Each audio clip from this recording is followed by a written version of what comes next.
প্ৰমোদ বড়ো ডাঙৰীয়ালৈকে মোৰ প্ৰথম প্ৰশ্ন যে প্ৰমোদ বড়ো ডাঙৰীয়াই হততে ঢোল বজাই ফুৰি থাকে ৰাইজৰ ওচৰত তেটো ফালি ফালি চিঞৰে যে বিটিআৰত UPPL দলে চৰকাৰ গঠন কৰাৰ পিছতহে শান্তি আহিছে।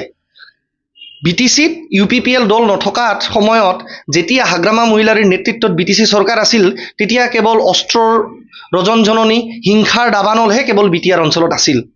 এই বুলি প্ৰমোদ বড়ো ডাঙৰীয়া হততে নিজকে শান্তিৰ ব্ৰেণ্ড এম্বেছাডৰ হিচাপে ৰাইজৰ আগত ৰিজাই ফুৰে।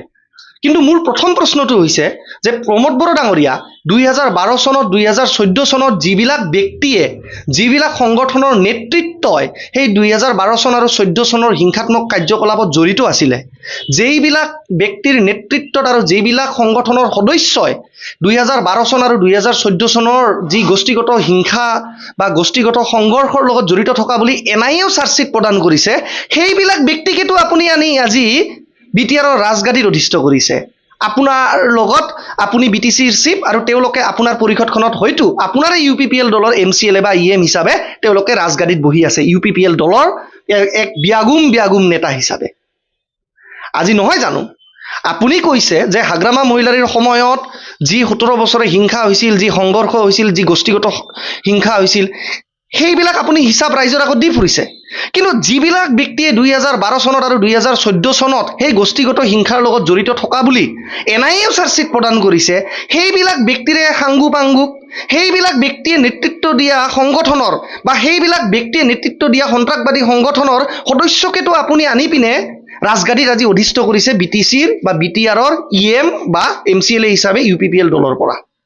তো হাগ্ৰামা মহিলাৰীয়ে যদি সেইবিলাক ব্যক্তিৰ জৰিয়তে হিংসা কৰাইছিলে, হাগ্ৰামা মহিলাৰীয়ে যদি সেই সময়ত হিংসাৰ প্ৰশ্ৰয় দিছিলে, তাৰ মানে প্ৰমোদ বড়ো ডাঙৰীয়া আপুনিও কি সেই হিংসাকাৰীৰ দল, সেই হিংসাকাৰীৰ যিবিলাক সদস্য, সেই সদস্যবিলাকক লৈ তেওঁলোকৰ বন্ধুবৰ্গক আনি পৰিষদখনত বহাই আপুনিও কি হিংসাকাৰীক প্ৰশ্ৰয় দিব বিচাৰিছে নেকি?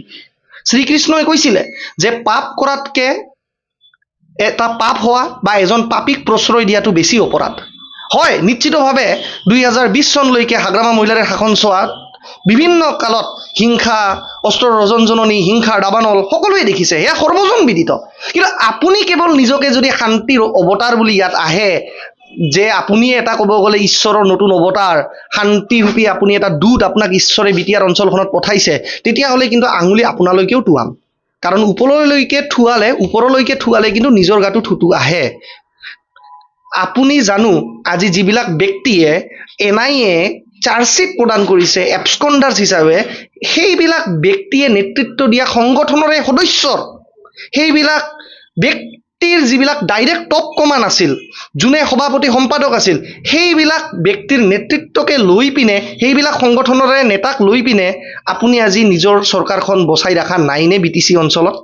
যদি আপোনাৰ সৎসাহস আছে তেতিয়াহ'লে 2012 চন আৰু 2014 চনত যিবিলাক সংগঠনৰ নেতৃত্বই জড়িত থকা বুলি, হিংসাত্মক কাৰ্যত জড়িত থকা বুলি NIA চাৰ্জশ্বিট প্ৰদান কৰিছে, সেইবিলাক সংগঠনৰ সৈতে জড়িত থকা এজনক ব্যক্তিক আপুনি নিজৰ UPPL দলৰ পৰা বিতৰণ কৰি আপোনাৰ কাউন্সিলখনত কেৱল হিংসাৰ লগত জড়িত নথকা মানুহে আপুনি ৰাখক।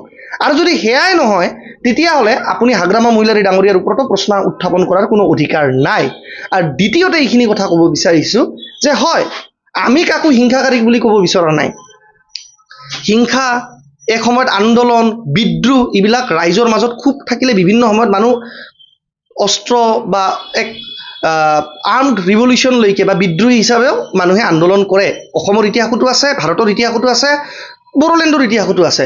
কিন্তু আপুনি কেৱল যদি হাগ্ৰামা মহিলাৰী, XBLT, BRTF লৈকে আঙুলি তুলি থাকে, ইয়াৰ উত্তৰটো কিন্তু আপুনিও দিব লাগিব। কাৰণ তেতিয়াহ'লে আপুনিও কিন্তু সেই একেধৰণেই সেই হিংসাকাৰী সংগঠনৰ নেতৃত্ববৰ্গক লৈয়েই কিন্তু আপুনি আজি চৰকাৰ চলাই আছে। আজি Stay informed, stay ahead. News NE 365.